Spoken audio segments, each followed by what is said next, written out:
Good morning. It is the 1st of November today, so made it to November. And before we get into the video, can we just take a moment to appreciate this gorgeous sunrise on quite a cool and fresh morning after some quite rough weather. It's been really stormy, quite windy, very windy. So I guess we're getting into that time of year now where we get the gales, and there was a weather warning last night for wind and rain, and it was absolutely battering it down last night. I could hear it in the night, but now it's clearing.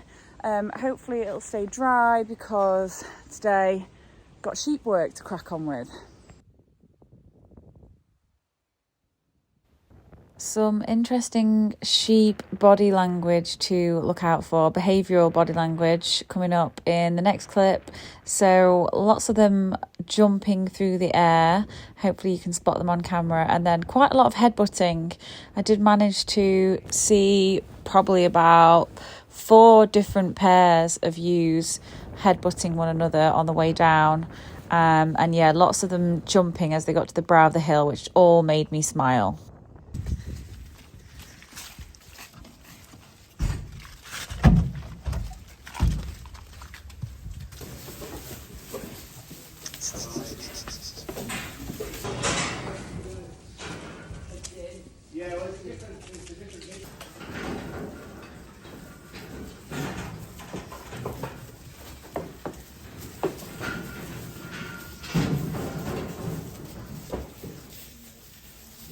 So on the agenda for today is foot bathing.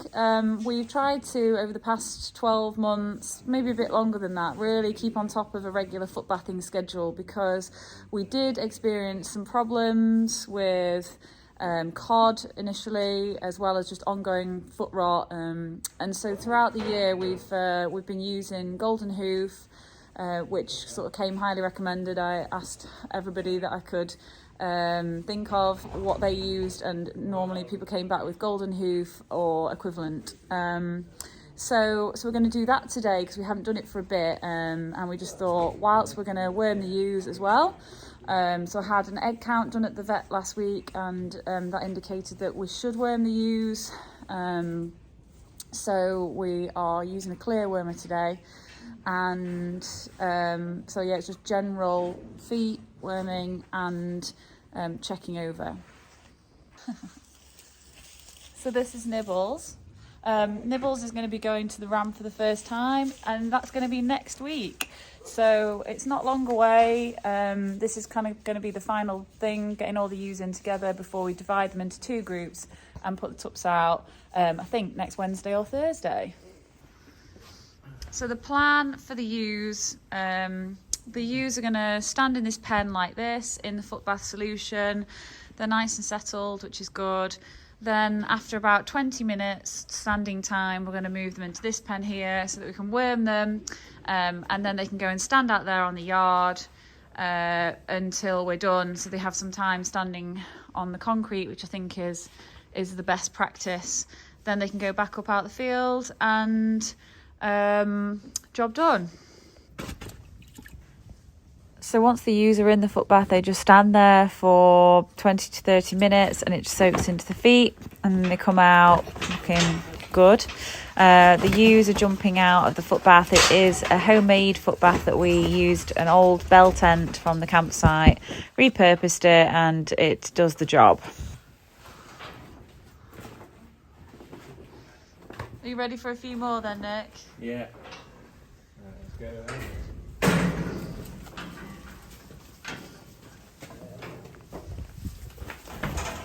And you may have spotted in the background David, who is my dad's cousin. He's 81 years old.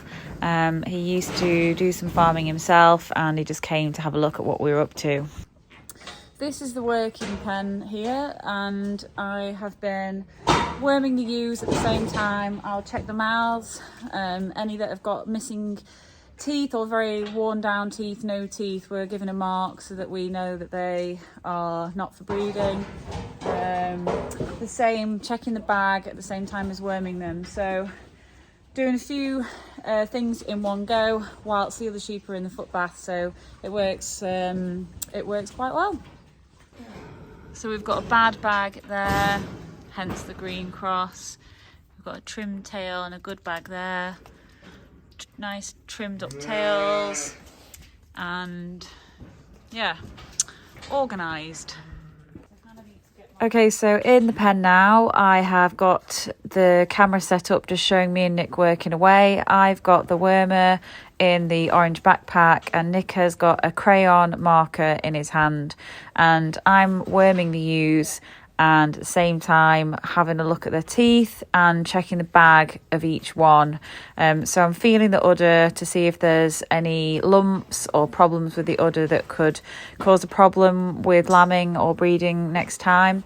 And the same with the teeth. Generally, I think you can tell a ewe is older by looking at her. So I would get a feeling I need to look at her teeth more closely.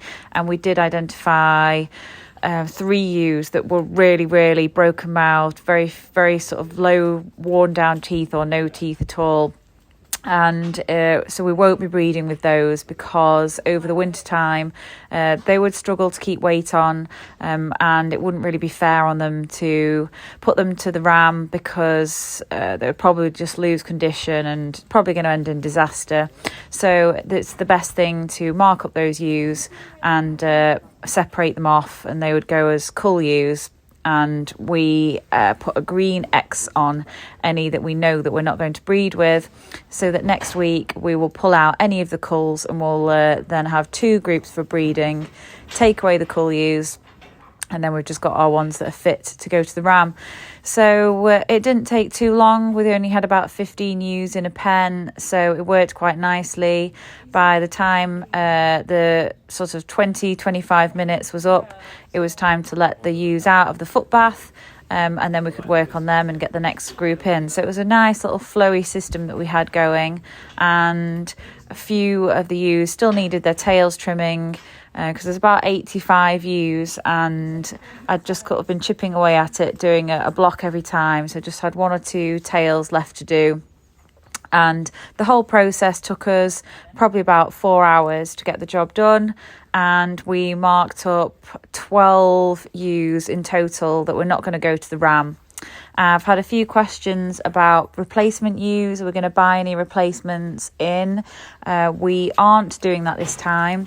So I'm imagining that we will have in the region of 71 sheep to go to the rams next week, which is lower than previous years, but we will just go with that this year and then see how things kind of progress with the farm over the next 12 months. I definitely would look to be getting some replacements next year. Off you go, girls.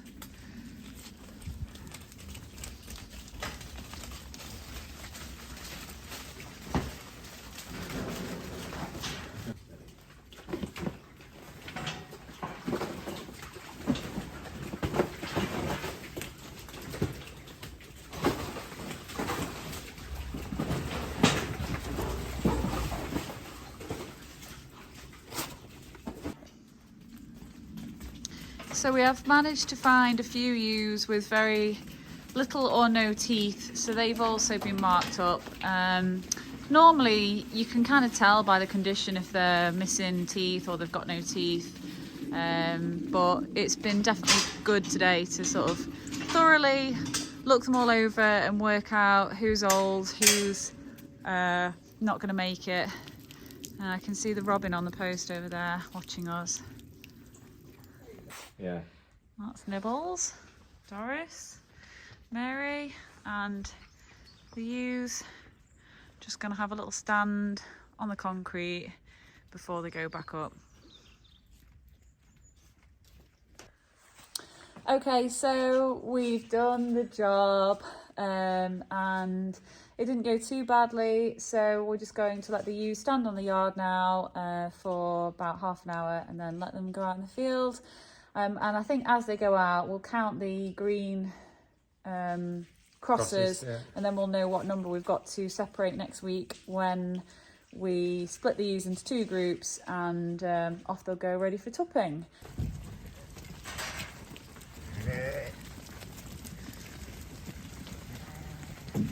So thanks for watching. Hope you've enjoyed the video, and we'll bring you the next instalment as and when. Bye. Bye.